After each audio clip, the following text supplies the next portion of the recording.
Hello, and welcome to Outer Spaces, a podcast dedicated to empowering designers and contractors in the outdoor living space. Through this show, we hope to create a powerful resource for you, someone who is trying to grow their company but might not have all the tools and processes to do so. On Outer Spaces, we are passionate about breaking the chains of small mindsets and helping contractors just like you take control of their businesses and their lives. My name is Joshua Gillow. And I'm Dwayne Drawn.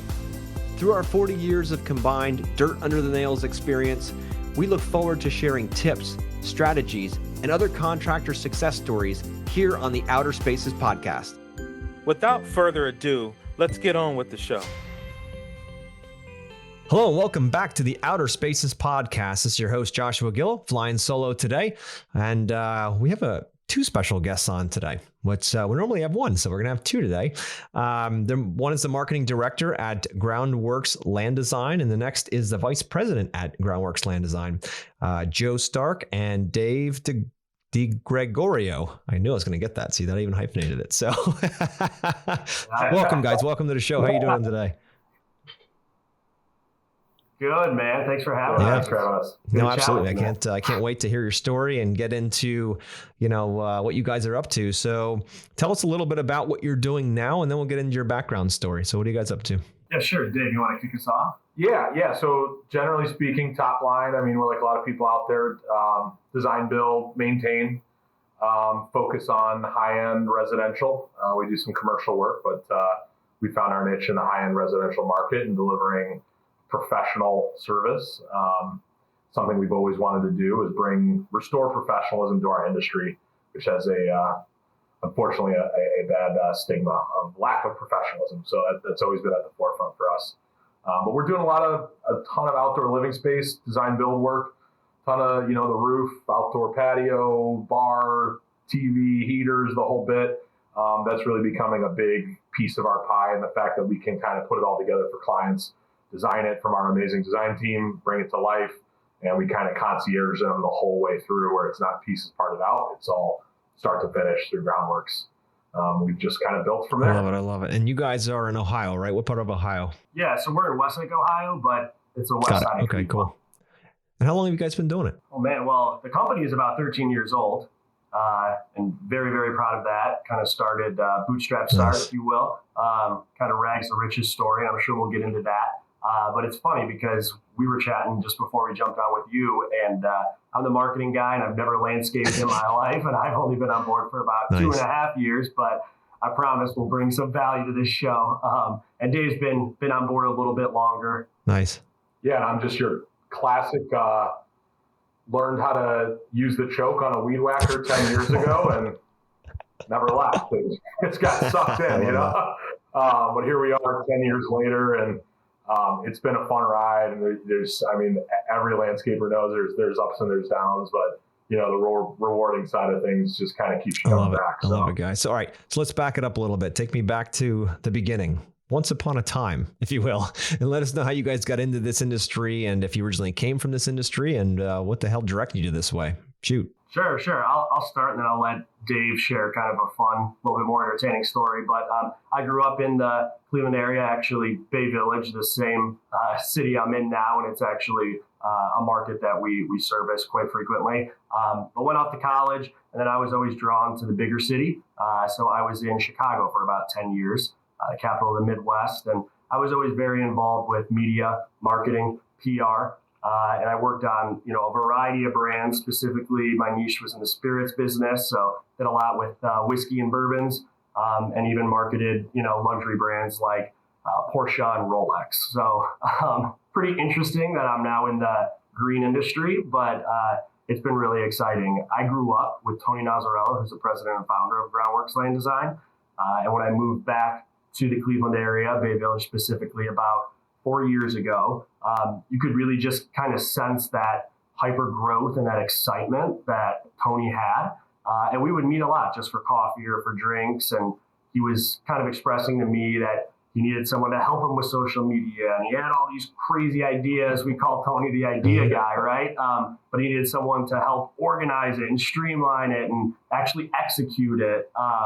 And at the time I was working remotely, still with a company in Chicago. And it was a really exciting boutique PR company, but I just kind of had something in me that was like, hey, I think maybe we could do this, right? So if we don't, mix personal with pleasure, I think we could really make this work. And like I said, I've been on now for about 2.5 years, and it's been incredibly exciting to see the growth just from like a digital standpoint, see the sales growth, but also just, see a branding growth and even see the industry change so much in 2.5 years.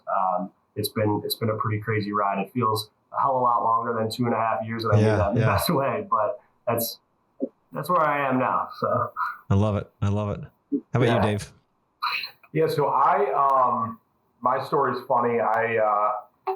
When I got out of college, about 6 years of my life, I joined a band afterwards and was playing and touring in a band. And I needed kind of like part-time work when I was home and around. So I kind of knew Tony. We had met through mutual friends, and he was like, yeah, man, let me know. And this is way back in the day. This is like a Ford Explorer pulling an open trailer, like a couple of guys, cut off shirts, trying to figure it out, doing small jobs here and there. So he was good enough to just say, yeah, whenever, if you're home, let me know. Like I can always use an extra hand, someone else to help. And so that's kind of where I started.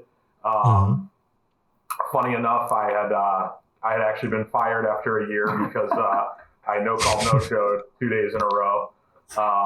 Being in a band at the time, there's a lot of fun activities happening. So I was actually more fun than landscaping. So I was fired from Groundworks. I came back, with my tail between my legs when the band ended, and just like, I'll give you another shot, man, but don't screw me over, and just kind of took it seriously from there, and just worked those 70, 80 hours a week, grinded it out Monday through Saturday, sun up to sundown, headlights on the truck so we can get our last commercial account cut for the week, kind of going through all that in the trenches for a long, long time, just kind of being a project manager for 10 years, wearing basically every hat you can imagine, which anyone who's been in for more than a few years knows that feeling of, well, there's no one else to do it, so it looks like I'm going out to handle it, So that's kind of, when I made my triumphant return, just kind of stuck with it, grinded it out. I always saw Tony's passion and his drive and his unbelievable work ethic that it's probably his greatest gift he gave to me was just teaching me what real hard work is. And we just outworked everybody, and we made it past a lot. We kept hitting milestones over and over, year after year, and eventually got to a point where Joe called me and said, hey, I'm thinking about coming on board. Will you meet me and kind of sit down and talk to me? And we sat down and had coffee, and he was like, okay, what am I getting myself into? So, what's it really like? I know what Tony told me. What's it really like? And I shot him straight. I just let him know, man, this is a place where you're fully empowered as long as you take the initiative, and you will be able to build your own career path here. The opportunity is endless for people that want to work hard and go all in and are willing to put the work in. You can carve out your own lane here. And Joe's just done an amazing job the last 2.5 years. As a project manager, I was also social media manager and getting yelled at why we didn't post on Facebook that week while I'm out trying to finish cutting lawns in the dark. Yeah, exactly. So, priorities. But yeah, that's when Joe came along. Like I said, he's done a great job, and all those years of kind of grinding in the trenches. Now, like the growth, it's such a fun growth period now where we're adding so many great people to the team, and new positions are opening up that just didn't exist before, and we're just bringing so many great people in, and we have the ability to do that. And it's just the last year, 2 years have just been a really fun. Still a lot of hard work, but it's been just so fun to see that 10 years of wondering if you're going to make it in the next day. type of deal, Know that feeling, yes. Yeah. It's nice to see all the fruit of your labor right after all those years and having such a bump in the economy right now in outdoor living, and then to be able to put it all to the test and see it growing. And it's such a beautiful thing. And, it's kind of attribute to all of that work. Now, you mentioned, Tony, a few times about how he empowers his employees. Now, typically I'm talking to the owners of the company, and they typically, they tell me about how they impact or try to empower their team members. But you guys have a unique perspective because you talk very highly of how he's empowered you. So can you share a little bit about how he empowers you, for you guys to show up and be like, I'm going to give 120 fucking % constantly, you know what I mean? And it's not your business. So what is his secret sauce in order to get you guys to do this stuff? What's in it for you? Besides money, what's in it for you? Sure. I mean, I think we can both speak to this rather. And one of the first things I'll say right away is, he trusts those closest to him, and we do have a seat at the table. We are a part of the conversation when we stress culture and we talk about empowering these guys so much. So I think that's really neat. And I'm sorry he couldn't be on. He's out of town. That's why you're not talking to him, but you'll have fun with us. I would say, honestly, like, culture is king, right? Like, not to sound cliche, but we say culture eats strategy for breakfast every single day. And as we grow and as we have labor shortages and as we realize how valuable our crew members are from the bottom all the way to the top, like, to your point, it is so much more about money at this point. It's about, feeling good, waking up, enjoying to where you're going. And we just do a lot of really cool cultural building, I think, exercises and also like campaigns and strategies around that. So, for example, just on the front end, like our benefits are fantastic, match 401k, healthcare, all of that. Some of the more fun stuff, I mean, we do food truck Fridays, we do frequent happy hours on Friday. We're actually really proud to say that just this year we implemented profit sharing. There used to be kind of sort of like a secret Christmas bonus, and we were like, this is bullshit. Like, we got to figure something out a little bit better. And Tony really took it upon himself to like work with our third-party HR company and like really saw it through. So we were able to deliver a really nice percentage of profit sharing in February of this year, and that'll be a yearly thing. We do an annual pig roast. Tony likes the bright and shiny, and he's like a firm believer in work hard, play hard. So as piggybacking off of what Dave said, I mean, if you work hard, you will be handsomely rewarded, and it's not always just in money. It's in experiences, right? The professional sporting events that we go to, I mean, it's a blast. We really have a fun time. It's a really good group of guys and a couple gals. And I think it really just all comes back to, that culture and that, mentality of, doing it together. And that really does trickle down. We try to over communicate as much as possible, even though that's super difficult, especially the busy season now that we're in April and we got guys out 10 hours a day. But we've held a standing Monday morning meeting. And that is, everyone knows, like, on their calendar, you never miss that. That's at 7:30. And, we do breakfast with the guys. We talk to them. Tony used to make pancakes, and then COVID hit, and we realized that wasn't the safest thing to do, like coughing on some pancake batter and then handing it out, But we'll do breakfast, and we'll try to pump them up and talk about the week, and then we'll get right into it and we'll roll out. But again, I just can't stress like that culture is king mentality more and more, and it does pay off. I mean, we see our, some of our workers come and go, but for the most part, the guys that are in it and that work hard, they see the reward and the benefits, and they've stuck around. I mean, we got a couple 6, 7 year guys, right? Yeah. That's awesome. And how big is the team itself at this point? Probably pushing around 45 to 50 employees, somewhere in that range right now. We've got a couple subs that work with us, but are, for all intents and purposes, full-time groundwork subs, that they like to own their own time and get paid a certain way. But I think we're going to be probably, by the time we're fully staffed and, season's running, probably around 50 employees at Groundworks. Nice. That's freaking awesome. And you're right, dude. When everyone can feel a vested value and that they're a part of the success and they get to share in the success, that's huge. It's when they got to commit and work and they see the guy at the top getting his castle bigger and bigger and fancier cars and more vacations, and they're stuck doing all the legwork, all the stuff they don't want to do, and they feel like they're being kind of cast out And that's how it used to run. That's how it started when I was in business in the very beginning. That's how the structure was. And thank goodness, as a reader, I started realizing this is not how people really want to be treated. And let's bring them into a story. Let's get them in here to be part of the narrative and part of the culture, and create a culture around people of like mind and empower them. Because when you do, then there's a much higher probability that they're going to come in and give you 120% every day, or at least most days.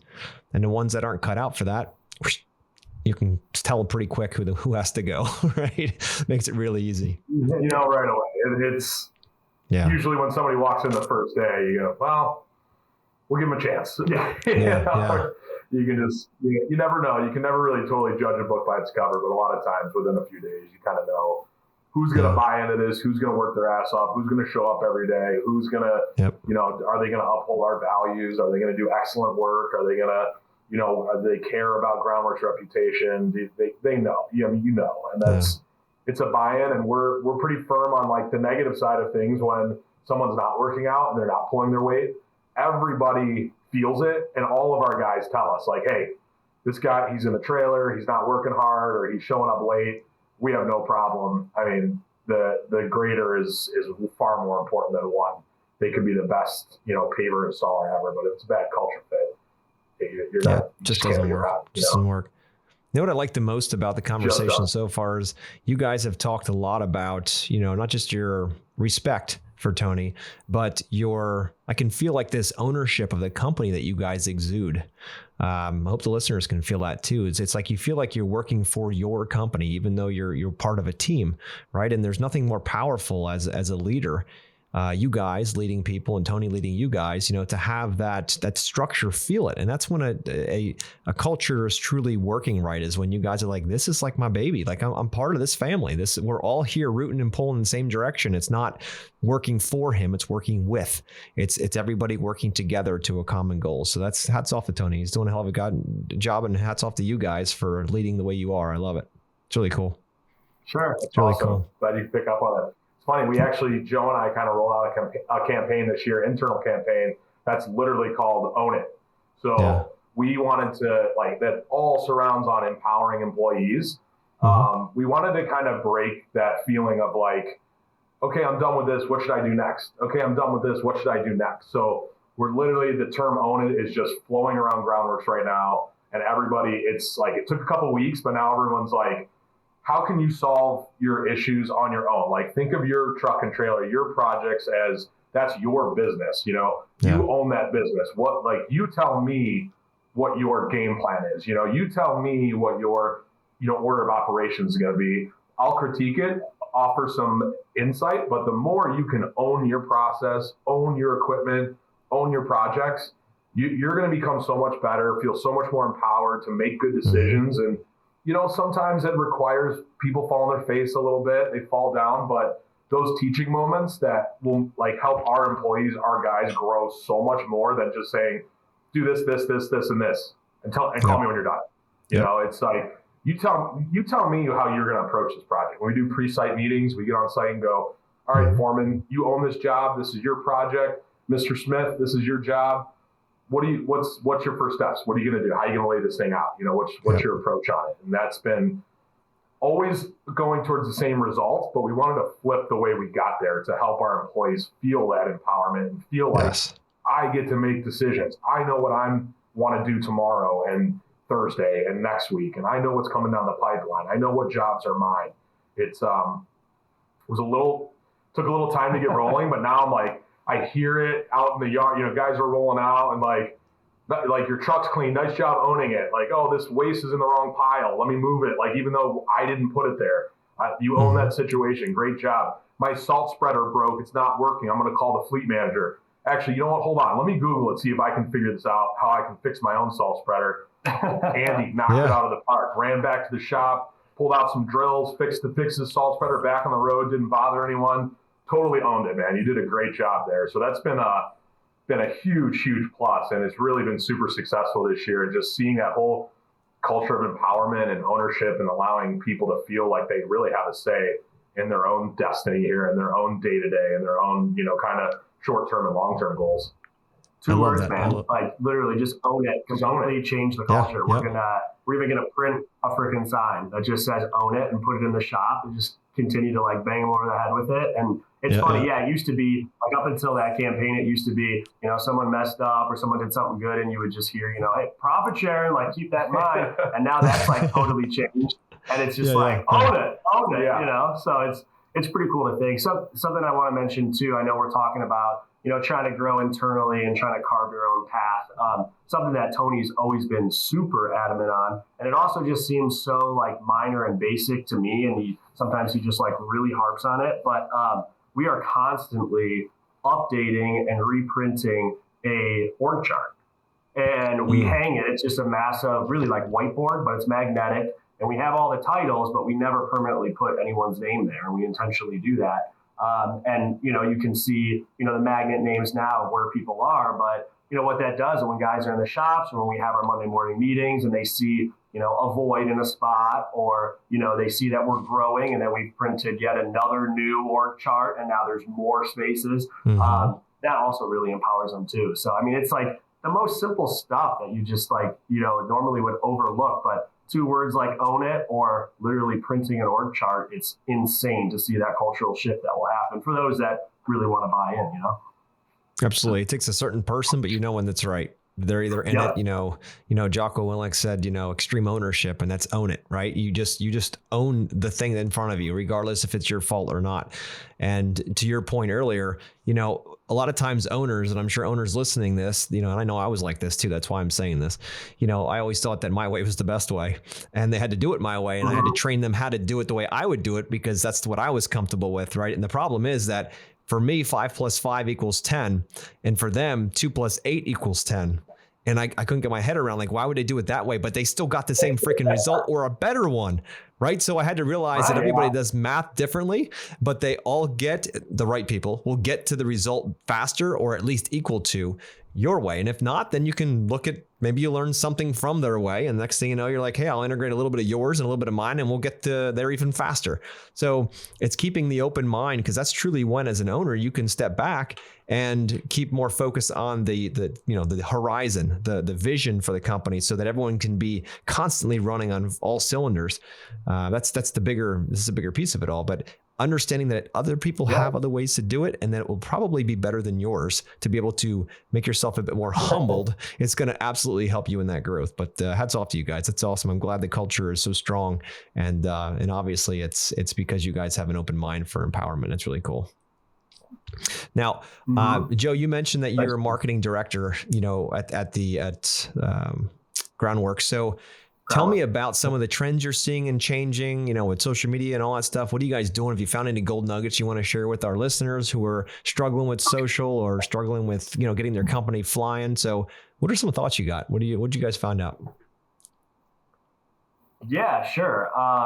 Man, I could probably talk about marketing till I'm blue in the face. But from just like a 20,000 foot view, I guess, obviously you got to be digital, right? It's 2022.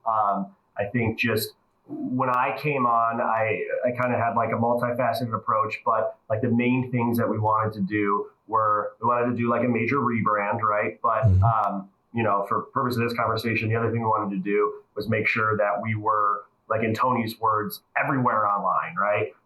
So in marketing terms, I would say I wanted to increase our digital footprint. So really, we made sure that we were on all of the popular social media platforms, but it doesn't just stop there. I think a lot of people, you know, oh, Facebook, Instagram, I'm doing it right. Well, now there's TikTok, now there's always LinkedIn, there's all of that. But I think also just your company and brand reputation site. So people a lot of the times overlook the Yelps, they overlook the Google My Businesses, they overlook even just, you know, a good looking website. Similar to what you were saying earlier, 10 plus or 5 + 5 = 10 for you, and, you know, 8 + 2 = 10 for someone else. People are the same way when they're trying to find information and they're trying to research a topic. So, I mean, if you think of the way you know, want to find, you know, a nearby, you know, band that's playing, you know, you may follow that band on Instagram already, get the information that way and buy the ticket. Someone else may get the information by just going to a website or by, you know, even just going down the rabbit hole on YouTube. So people consume their media and their content completely differently, but the most important thing is to be consistent across all channels and at least just, have a little bit of ownership everywhere. And that's been like a massive, I guess, increase in driver for us. When I first came on board, we put like all of our eggs in one basket on Facebook. And now, sure, we got like decent numbers and analytics on Facebook, but now we're seeing just tons of responses and engagement on other platforms that we were overlooking before. So that's been really big. But some of the really fun stuff. I mean, I feel like we were going to talk about TikTok at some point. I don't think TikTok's going anywhere, and I think that's important. I always pay attention to a lot of different studies, and I think I just recently read last week that now the average age user of TikTok is like almost near like the boomers age. So, what we were kind of saying no to last year because it's for elementary and high school kids are now our target demo, right? And there's also been a couple of times when we've, Dave's been on-site meetings and we always ask about lead source, how you heard about us. And, a 65-year-old lawyer will be like, TikTok, what the hell? Like, exactly. What? That's a perfect example of why you got to be everywhere. But no, we're always experimenting. We're always throwing a bunch of shit at the, wall, and some of it sticks and some of it doesn't. That's, another thing I love about Tony. I kind of came in, I didn't replace a marketing director. I didn't replace this title, this position was never here. Come on, man. What do you mean you didn't replace me? I was the guy. Took my job, man. Yeah, but no, I mean, we'll try everything once, right? And there's so many different cool apps and platforms and programs out there. But really, I mean, I think the biggest thing, bringing it all back, is really expand your digital footprint. Make sure you're everywhere. Like, don't overthink it. Consistency is key right now when you're uploading on digital. I don't know if that answered your question, but. No, it sure does. And I'm 43 and we just started hitting TikTok pretty hard. And what's interesting is I don't even know what it was. It's like, okay, I guess that's what the kids are using, whatever. So I actually went on and I signed up for an account and I was like, all right, let's see what's on. Let's see. I got, Zach, he's taking care of all that for me and I'm putting stuff up there. And anyway, I go in and I just put a basic profile together, whatever. And I go in to see, what's going on, how many followers, that kind of stuff. And all I get is boobs and butts. I mean, that's all I get in my feed. And I'm like, no wonder so many people like this stuff. All it is constantly. I'm like, I didn't sign up for any of this. Like, why is this in the feed? No wonder everyone loves this platform. Right. So anyway. Tracking your behavior, man, that tells me a lot about you. So it must. I'm in a brand new account. I don't even know. I'm like, okay, well, that's interesting. I haven't even liked anything yet. Maybe it's a slowdown over that. Like, what? Gotcha. No, but anyway, it's interesting though, all these different platforms we think they are for kids, you know what I mean? And I know people that are, somebody was just on a podcast, they have over 20,000 followers in the landscaping sector on TikTok. And it's incredible how powerful that platform is, especially when it started out and nobody really took it seriously. And then they could explode pretty quick on it. And then you didn't hear anything about it. And then all of a sudden, boom, back up again. So, I guess there's a lot of things that are starting in trends and things like that. But so in the idea of trends, do you guys see certain trends besides TikTok with any of these different socials that you're seeing that you're kind of taking advantage of that you could let us know about? Yeah, sure. I mean, I actually see trends like within the platforms, right? It's really interesting. Like TikTok right now is like what Instagram was 5 years ago. So we got about another year until they really figure out the algorithm. And then it's going to be a lot of like paid, a lot of sponsorships. But right now, like the man Gary Vee would say you should be posting like 4 times on TikTok a day, which is insane. We definitely don't have the bandwidth to do that, but that shows you that it is working and they haven't like totally figured out the algorithm. But what I think is kind of cool and what really works for us, I mean, I would say TikTok in itself is a trend. I would say Instagram Reels in itself is a trend, probably trends that will be here to stay. The numbers are insane. It kind of like boils down to like content sharing versus like content direct for your followers, right? So like to break it down, Reels and TikTok your content will be blasted everywhere. So the reach is farther, there's more information, more people to reach. Whereas like just a hard normal post, it's only going to go to your followers. So obviously there's, borders and thresholds on that. But so I think both of those platforms are extremely important to be on right now and are trends within themselves. But inside there, if you pick up on like a very popular song, you'll notice that like, hey, maybe, content or like a cool project we did that's not even that like beautiful compared to some of the other stuff we posted. But if you overlay it with like a very popular trending song, sometimes, that hits the algorithm and you get a lot more shared impressions. You also see just like a lot of fun viral stuff, right? Like the dances or, the voiceovers. So we always pay attention to that. I recently just hired a coordinator, and literally like in her scope of work, it's like pay attention to social media trends, and we try it all, right? So again, I think it's one of those things where you can't go wrong. People will second guess their accounts. People want to make it look so pretty from the grid and all of that, when the reality is we have like a 3-second attention span. We're glued to our phones. We're scrolling so quick. And it's really just consistency. I would say it's better to post a subpar photo today than nothing at all, right? And then if you can highlight or act upon some of those trends, your chances of going, viral, if you will, or just getting more engagement or, sharing that content to a more wider audience is a lot better.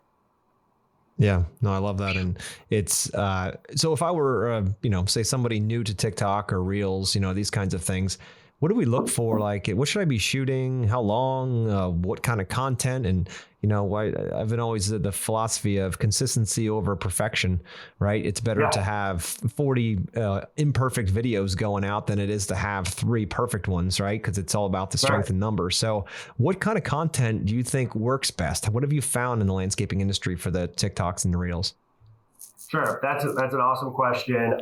When setting up, real quick, I will say, I actually think profile gets overlooked. Like your actual avatar. So like, I actually usually like to use brand logo. Like if you have a recognizable brand logo, I like to use that as the photo. And then I think it's incredibly important to put your location above the fold or like as one of your first comments. So a lot of times, like, I think it's a miss. You see like these beautiful brands or brands posting beautiful projects, and I will literally go to their profile page because I'm so interested in who it is. And I have no idea where they are at in the world, let alone in the country. I have no idea because they're just trying to like fill it with too much fluff. So that's something I would say setting up, use your brand logo, and then also use, say where you're at located. I mean, I think that's very important. But as far as like some of the guidelines we use, I think every single person like back then and forever will love a good before and after. Before and afters are absolutely huge. And TikTok, I think the usability and the user experience is so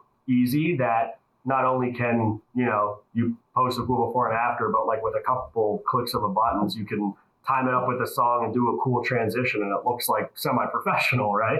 But I think before and afters are really, really important. And what I've learned lately, we always try to pay attention to our data. We actually review all of our insights on our business accounts on Mondays.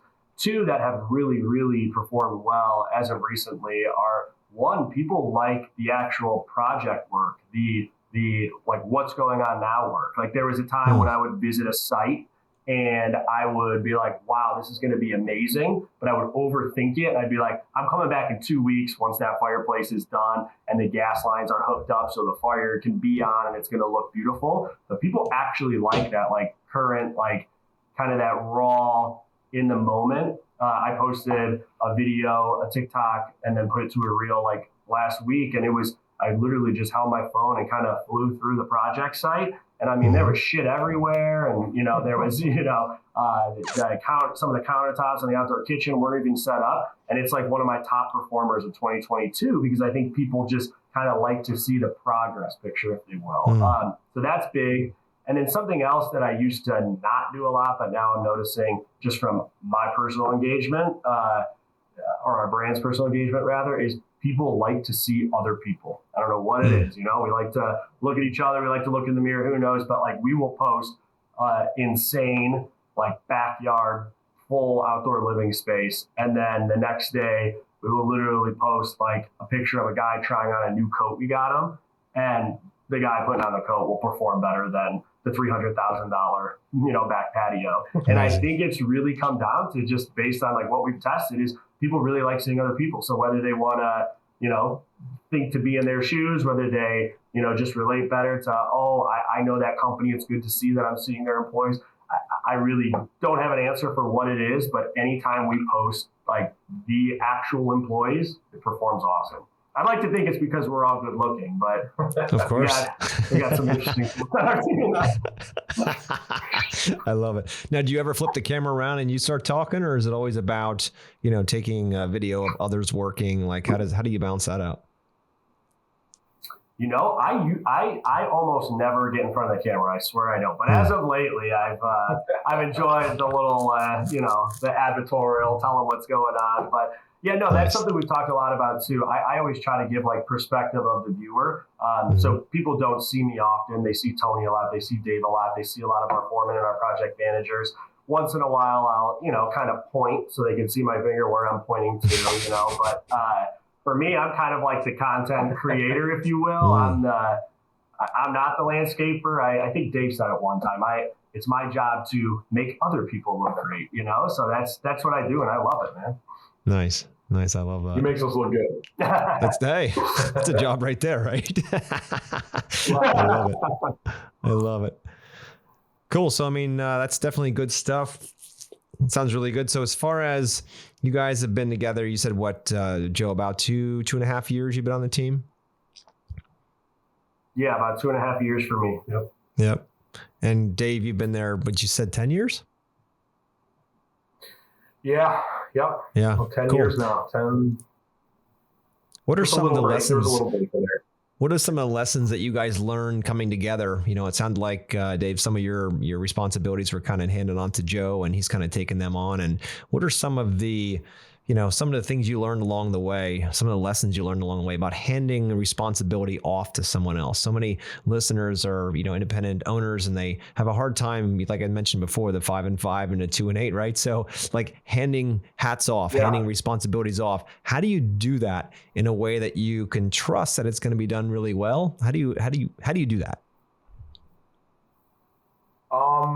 Still learning how to do that, kind of. Mm-hmm. Our internal team has grown so much in the last 2 years that I have been so used to like Tony the visionary, Dave the executioner. Like, this is what I want to do. Okay, I'll go figure out how to do that. It's just we were such a small team for so long that now that we've grown internally, pulling that responsibility from Tony and now me delegating more responsibility as well. I understand more now, like when Tony was, very tight about how he wanted everything done. And I'm sure you went through the same things.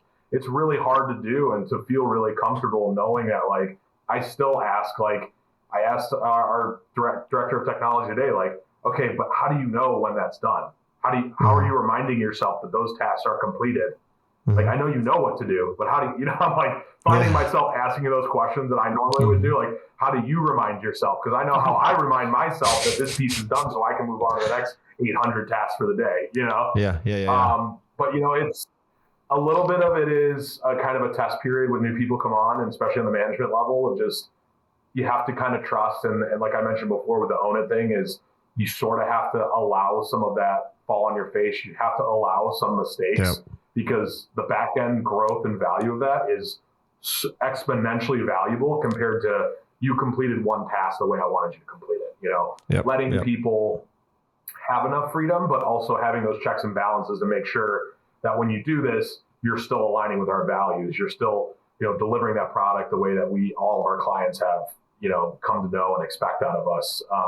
So just, it's a fine line. It's a bit of a dance, but you have to empower your people. You have to trust that you've hired good people on and they're able to do it. When things aren't getting done, everything rises to the surface. I mean, it's going to come out. You can't really hide anything. Eventually, it gets back up the ladder. And for me, playing the buffer between Tony and everybody else, I've earned his trust over the last 10 years by admittedly never saying no and always figuring out a way to figure out whatever crazy idea he wants done by 6 o'clock that day.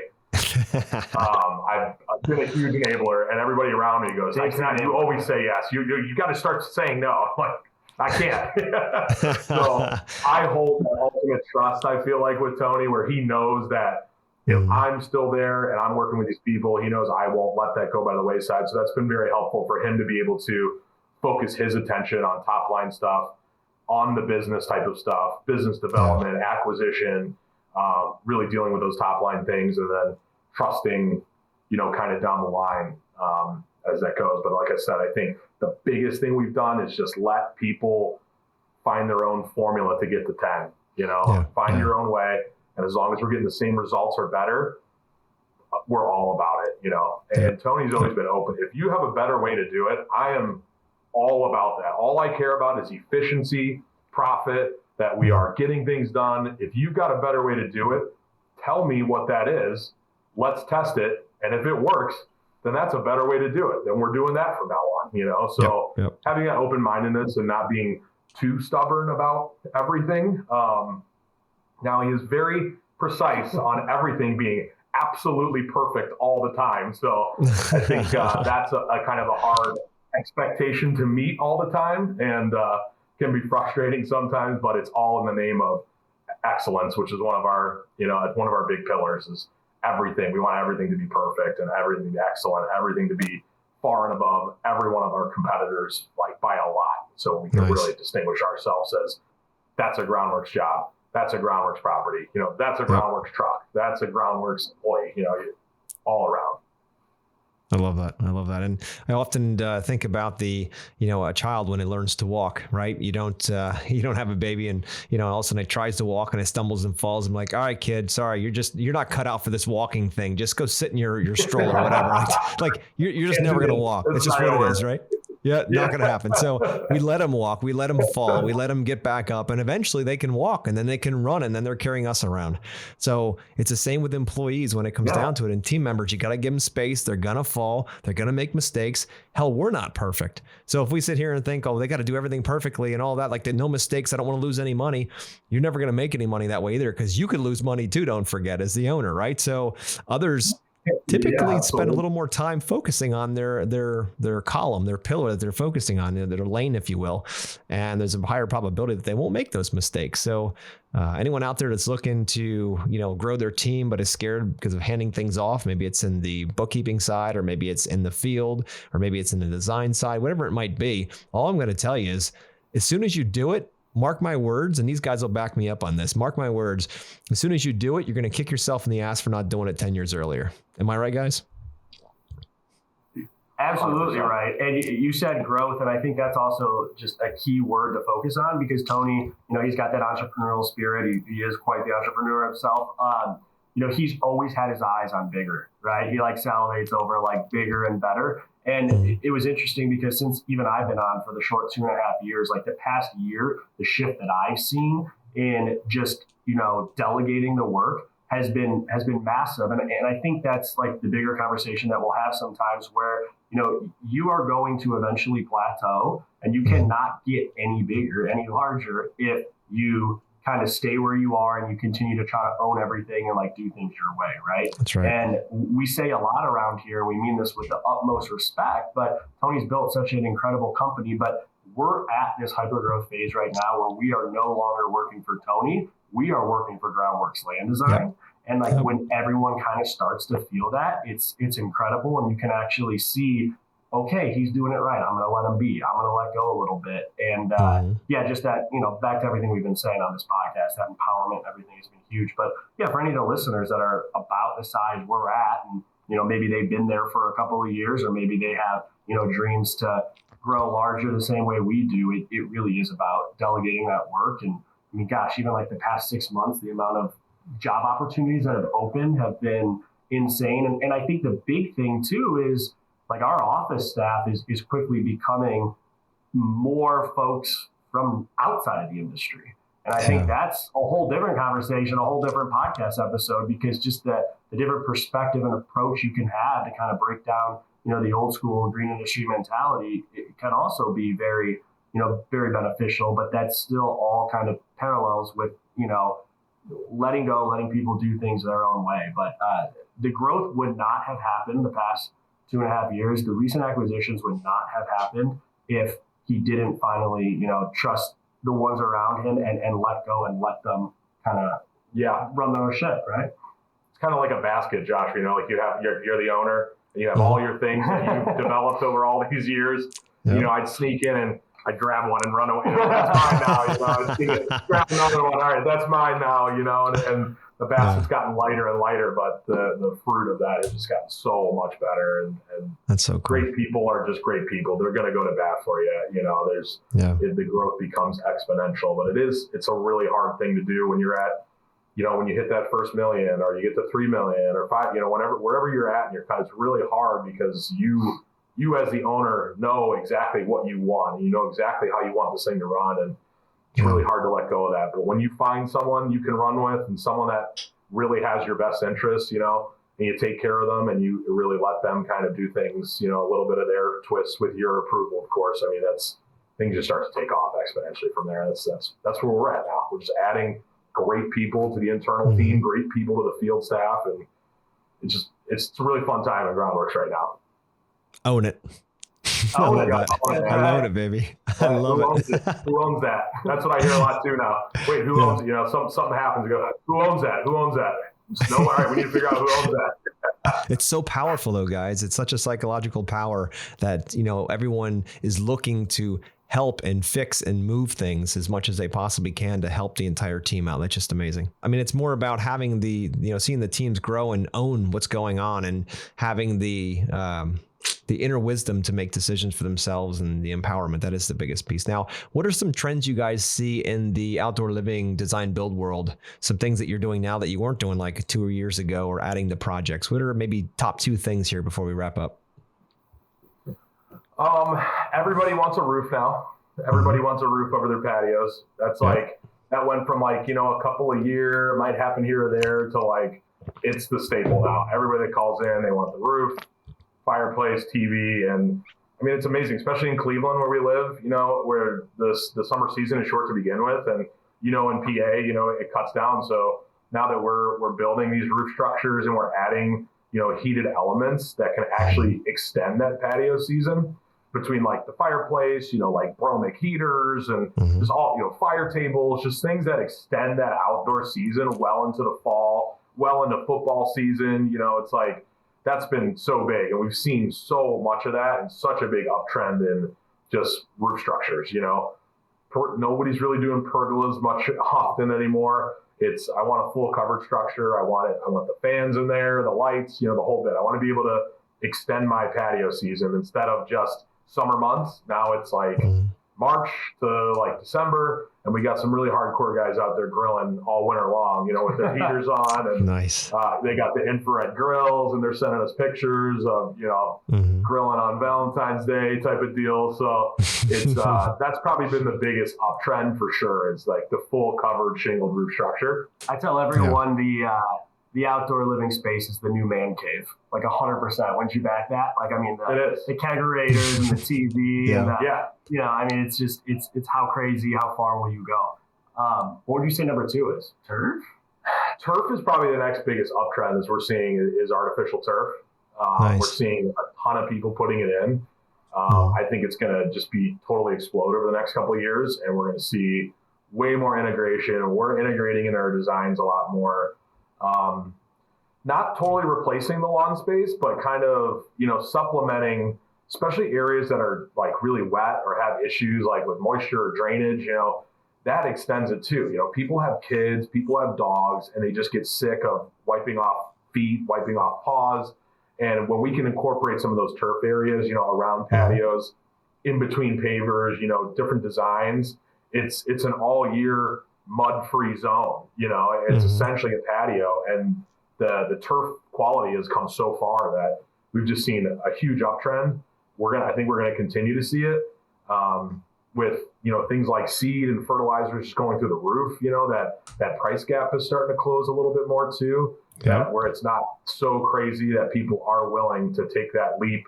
And of course, we do some putting greens and stuff too. For our golf enthusiasts, that happens as well. But we're incorporating a lot more into these outdoor living spaces where people can have this usable space that is not as subject to the elements as, just typical turf or mulch or things like that. I love that. I love that for sure, man. I love it. That's what we're seeing too. That's, it's incredible. COVID's been a big plus for all this stuff. People are stuck home. They hate their backyards, and they realize it's such an untapped resource sitting right there. And, with house values being high and equity being high with the boom in pricing, they're like, oh, I can pull out of the piggy bank and I can invest in my home. And, they've been bringing a lot of it outside. So we've been very blessed with that. And hopefully that rides for a while yet. That'd be really cool. But guys, I've had a great conversation with you today, and I've really, enjoyed all of our chatting back and forth. So everyone listening out there, how can they find you? Joe, Dave, how can they find you? Where can they look? Where can they see some of your handiwork? All that good stuff. That's the marketing guy. That's right. Let him go. Website, www.groundworkslanddesign.com. And Nice. on there, we keep it really easy to then jump to other platforms. So on all the major social media platforms, we are at Groundworks Land Design, believe it or not. Yes. So we're basically Groundworks Land Design across the board. I love it. Any other nuggets you guys want to drop before we finish up? Anyone listening in Cleveland, we're hiring. Really True marketing guy right there. That's right. No, man, we're happy to be on here. I think it's going to be another kick-ass season. April kind of always marks the start of our season in Cleveland, and we're ready to rock and roll. We're always trying to disrupt the marketplace, as corny and cliche as that sounds, but it's the truth. And we like to share, our journey along the way. So again, continue to follow us on all social platforms for advice, cool pictures, and just a good time. Sweet. Well, I certainly appreciate you guys coming on today and sharing your wisdom and dropping lots of nuggets. I know I certainly learned a lot today, and I appreciate you guys. So if you like what you hear and you want to send it out to a friend, or you think a friend could benefit from the social media material that they talked about, or their stories, or what they're doing over there at Groundworks, share this episode. Share it with your friends, share it with your family, share it with your competitor. Imagine that, right? We're all together in this game, and we're all here. The more we can empower each other, the more we can all rise as a brother and sisterhood in this industry, and help everybody get paid what they're worth, and to do fun jobs, and just increase the professionalism in our industry. And we're blessed to have thousands listening each week. And that's all because you guys out there that are listening and sharing continue to do that. So please continue. We want to impact and empower 2 million lives in the next 4.5 years. We're well on our way to that, all because of your kind heart and generosity with sharing and helping your friends out. So continue to do that, please. And we'll see you next week.